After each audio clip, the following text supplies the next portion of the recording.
আসসালামু আলাইকুম। আজকে আমরা অবস্থান করছি পবিত্র মক্কা নগরীর জাবালুন নূর পাহাড়ের সামনে। এই পর্বতের উপরেই পবিত্র হেরা গুহা অবস্থিত, যেখানে নবী করিম সাল্লাল্লাহু আলাইহি ওয়াসাল্লাম ধ্যানে মগ্ন থাকতেন এবং আল্লাহর তরফ থেকে জিবরাইল আলাইহিস সালাম পবিত্র কোরআনের বাণী নিয়ে এসেছিলেন। 40 বছর বয়সে মহানবী সাল্লাল্লাহু আলাইহি সাল্লাম নবুয়ত লাভের পর তার উম্মতদের শিক্ষা দিলেন, আল্লাহ ছাড়া কোনো ইলাহ নেই, ইবাদত করতে হবে একমাত্র তারই জন্য। তিনি এক ও অদ্বিতীয়, তার কোনো শরিক নেই। তিনি আরও শিক্ষা দিলেন, আসমান, জমিন, চন্দ্র, সূর্য, গ্রহ, নক্ষত্র সব কিছুর মালিক মহান আল্লাহ। তোমরা ফিরে এসো সত্যের পথে, ন্যায় ও কল্যাণের পথে। আমাদের রিজিক দাতা, জীবন মৃত্যুর মালিক একমাত্র আল্লাহ তাআলা। জাবালুন নূর পর্বত আরোহণের সময় আমাদের চোখে পড়ল এক ঝাঁক কবুতর। এই কবুতরের পালকে আমরা কিছু খাবার দিয়ে দিলাম। পর্বতের উপরেই স্থানীয় কিছু লোকজন কবুতরের খাবার বিক্রি করে। আপনারা চাইলে তাদের কাছ থেকে খাবার কিনে কবুতরকে খাওয়াতে পারবেন। এই পর্বতে আরোহণ করতে, অর্থাৎ আপনার হেরা গুহা পর্যন্ত পৌঁছাতে সময় লাগে প্রায় 1.5 থেকে 2 ঘন্টা। আর যদি আপনি সাবলীল হন তাহলে 1 ঘন্টায়ও পাড়ি দিতে পারবেন। তবে এই পর্বতে আরোহণ করাটা একটু কষ্টসাধ্য, যেহেতু আরবের প্রচণ্ড গরমের তাপে গলা শুকিয়ে আসবে এবং আপনি ক্লান্ত বোধ করতে পারেন।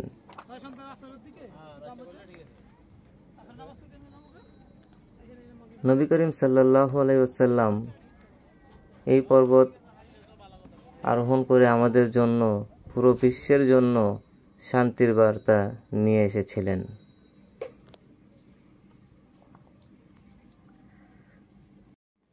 হেরা গুহার কাছাকাছি পৌঁছতেই একটি দেয়ালে আমি বাংলা লেখা দেখতে পারলাম, দয়া করে এই ঐতিহাসিক স্থানগুলোতে আপনারা লেখালেখি করে এর পবিত্রতা নষ্ট করবেন না। উপরে ওঠার পর আবার একটু নিচের দিকে তাকালেই দেখবেন হেরা গুহা দেখা যাচ্ছে। অর্থাৎ উপরে যাওয়ার পর আবার কিছু দূর নিচু অংশে আমাদের যেতে হবে হেরা গুহায় পৌঁছাতে। এখানে আমরা উপর থেকে দেখছি অনেকেই গুহার সামনে ভিড় জমিয়ে রেখেছে, কারণ এখানে 2 রাকাত নামাজ পড়ার জন্য সবাই ব্যাকুল হয়ে থাকে। আর এখানে অনেক মানুষের সমাগম।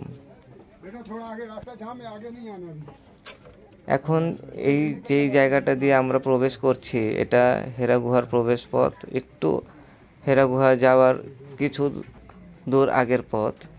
এখানে খুবই সরু রাস্তা এবং একদম কিছু পাথরের মাঝখান দিয়ে প্রবেশ করতে হয়।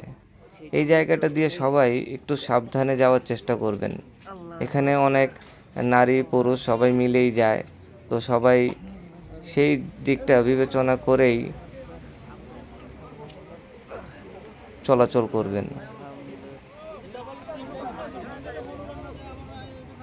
এখানে আমি একটু অবাক হয়েছি একজন বয়স্ক লোককে দেখে।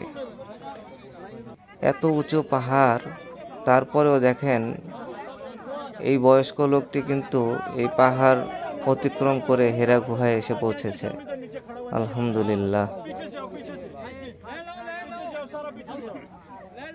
নবী করিম সাল্লাল্লাহু আলাইহি ওয়াসাল্লাম এবং আল্লাহর প্রতি কী রকম ভালোবাসা থাকলে এই বয়সেও এত উঁচু পাহাড় পাড়ি দিয়ে হেরা গুহা দেখার জন্য চলে আসতে পারে মানুষ।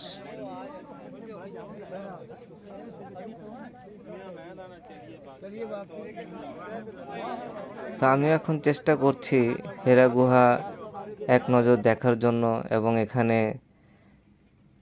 2 রাকাত নামাজ আদায়ের জন্য। এখন যে স্থানটি দেখতে পাচ্ছেন এটাই হচ্ছে মূলত হেরা গুহা, যেখানে নবী করিম সাল্লাল্লাহু আলাইহি ওয়াসাল্লাম ধ্যানে মগ্ন থাকতেন। এখানে 2 রাকাত নফল সালাত আদায় করে হাজিরা আল্লাহ তাআলার শুকরিয়া আদায় করেন। এখন আমরা উপর থেকে একটু চারপাশের দৃশ্য দেখতে দেখতে আমার এই ভিডিওটি শেষ করছি। সবাই দোয়া করবেন এবং আমিও সবার জন্য দোয়া করি যেন আল্লাহ তাআলা সবাই এই জায়গাটি আমাদেরকে দেখার তৌফিক দান করেন। আমাকে আল্লাহ তাআলা তৌফিক দিয়েছেন, আমি এই স্থানটি পরিদর্শন করে নিজেকে ভাগ্যবান মনে করি আর দোয়া করি যেন আপনারাও জীবনে একবার হলেও এই স্থানটি পরিদর্শন করতে পারেন। আসসালামু আলাইকুম, সবাই ভালো থাকবেন।